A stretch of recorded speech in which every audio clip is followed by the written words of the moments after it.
But we're going to debut a new segment tonight. Again, this is the 75th episode of the All In Show, the 100th live show here on the channel. And we hit 5,000 subscribers this past week. So in that theme and that route of celebration, Jordan, go ahead and kick us off on our new debuted segment for this episode.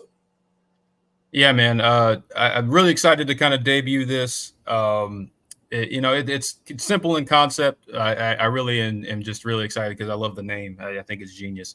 But it really is just a simple buy or sell concept. But I'm calling it BYOG or sell, BYOG or sell.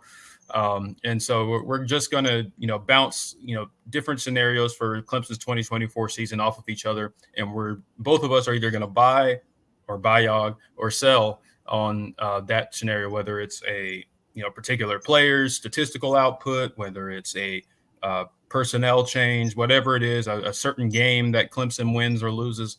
And so that's kind of the main deal. And you guys are free to participate as well.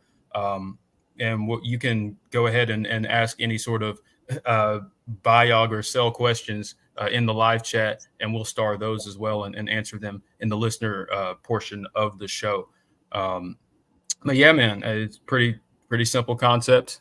So I thought it would be kind of fun, and it'd be a good way to be like kind of present our what if scenarios and different things in a fun way. So.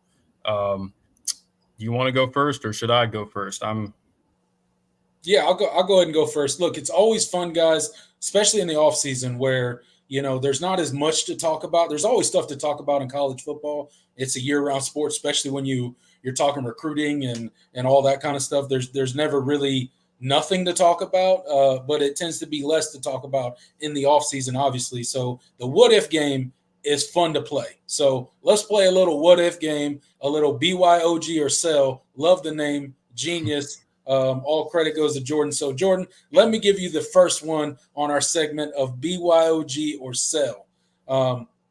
Clemson gets 10 plus wins this season and wins the ACC and goes back to the college football playoff. Are you buying or selling? Well, dang, that's a heavy one to start us off with. I'm going heavy. Whew. Okay. 10 plus wins. 10 plus wins. Make and win the conference championship. And then obviously a playoff berth. Automatic because you win the ACC. BYOG, baby. BYOG. Let's do it. That is right. I lean right now. Now I could feel different as we get closer to the season. Absolutely. But I do really like the makeup of this team. And I obviously that's probably not how everybody's going to feel. No. Just because of how the last few seasons have gone. But I do think as the roster is constructed currently, and where things sit, I think that's a very, very attainable for this group. I think with the upgrade at offensive line coach, the continuity at quarterback and offensive coordinator, for better or for worse, I think is better. I don't think you'll have quite the same turnover issues that you had last year. I mean, it's kind of easy to say to play that game, but it is the reality that last season, you didn't do yourself a lot of favors with how a lot of those games played out. You weren't flat out inferior to really any team you played last year. And so I think that whether it's a massive jump from Cade or a reasonable a moderate jump from Cade, I think gets you to that 10 win mark. And I think if you win 10 games, I mean that means you only lost 2 games in the regular season, and if one of them is Georgia, then that means you only lost 1 ACC game. I think that's pretty. That sets you up pretty to make it to the ACC title game. And I do tend to trust Clemson in Charlotte. So I'm leaning BYOG. It might feel differently as we go, but that is a tough one. And you hit me with a heavy one to start, but I like it. That's we went all we dove for the deep end right off the rip. So I'm going to go with a bye. I think Clemson gets back to the ACC championship game this year. I think we win it, and that will give us an automatic bid to the college football playoff because of winning a conference. So I'm going to go bye. Jordan, what do you got for me? Yeah. All right. So I'm going to do a little bit different than a schedule prediction.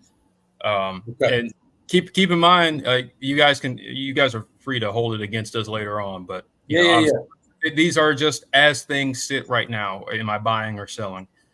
And so for this one, I'm going to go with. I've got multiple. I'm trying to think of which one I want to go with first. Clemson has a 1,000-yard rusher. Oof. Okay. And they have 3 receivers that hit 500 yards. 1,000-yard rusher. Three receivers. No, so tight ends do not count. Okay, 3 receivers. True receivers with 500 yards or more. Oh, man, that's tough. That's tough. I'm comfortable with the 1,000-yard rusher because I think Phil Maffa is probably going to get 1,000 yards. I think he's going to be a heavy primary back this season. I know Clemson will have a 2-back type deal where, they're going to lean on another running back at times, but I truly do think Phil Maffa is more than capable of getting 1,000 yards this season. The 3 wide receivers with 500 or more yards, that's tough. I'm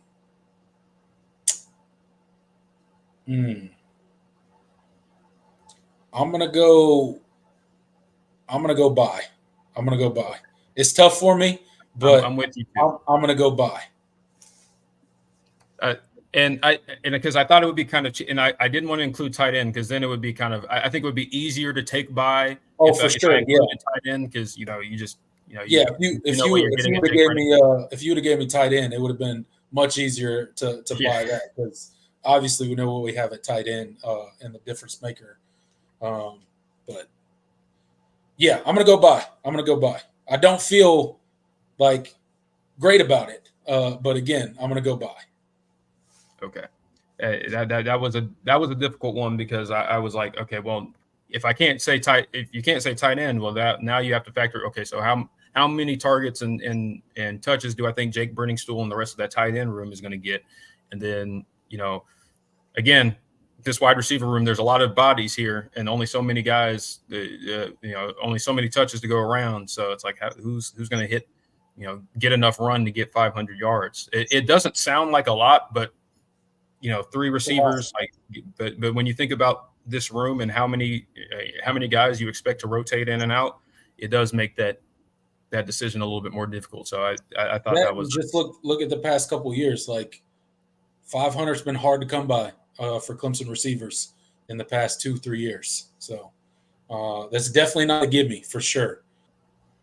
Clemson will have a 1,000-yard rusher and a 1,000-yard receiver. I'm selling. Buy or sell? I'm selling. You selling? Yeah, I'm selling, unfortunately. But I think it's for the reasons that you mentioned that we already talked about. It's a kind of a good thing. I think there's too many guys in this room. I don't think there's an obvious, high volume guy that's emerged yet. So as it sits right now, I'm selling. Obviously, maybe I feel different.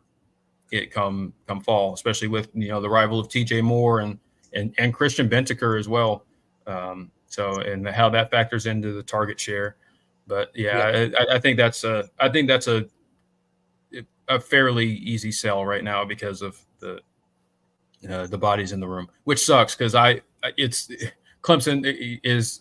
They've kind of been expected over the years. Oh man, we're going to have a 1,000-yard rusher. We're going to have a guy hit 1,000 yards, but haven't done it since 2020. Amari Rogers last year. So Um, that's kind of the reality of it. But now I think you're at a point where there's so many guys that are very clearly in the, the guys you want to get on the field. There's not really as much separation between a lot of these guys where it's like, okay, well, here's your clear tier 1, here's your clear tier 2 and tier 3 and all that. I think there's a lot more fluidity there. Yeah, I'm with you. I sell on that one. I don't even think I don't think we get close to 1,000-yard receiver this year. Yeah. Maybe 700 at the most for one guy. All right.